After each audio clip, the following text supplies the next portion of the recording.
Ó ní fún Ọlọ́run ní òkè ọ̀run. A dúpẹ́ lọ́wọ́ Ọlọ́run fún oore ọ̀fẹ́ tá a ní lónìí. A fìyìn fún ọba àwọn ọba, Ọlọ́run àwọn ọlọ́run, ọba tó dá wa sí, ọba tó ka èmi àti rẹ yẹ.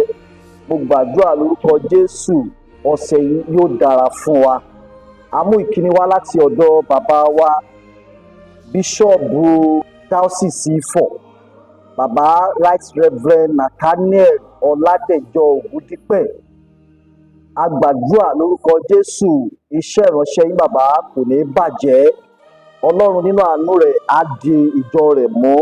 Ní àkókò tí ìjọ Ọlọ́run á túbọ̀ máa tẹ̀síwájú. A fẹ́ gba àdúrà fún wa ní àkókò yìí.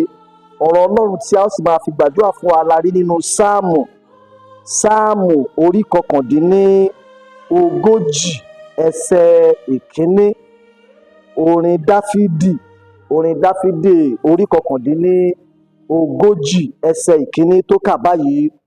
Mo ní èmi ó máa kíyèsí ọ̀nà mi, kí èmi kí ó má fi ahọ́n mi ṣẹ̀. Èmi ó fi ìjánu kó ara mi ní ẹnu nígbà tí ènìyàn búburú bá ń bẹ níwájú mi. Ará nínú Olúwa, ọ̀rọ̀ Ọlọ́run fún wa ní àkókò yìí nìyí. Ó sọ wípé èmi yóò máa kíyèsí ọ̀nà mi, kí èmi kí ó má fi ahọ́n mi ṣẹ̀.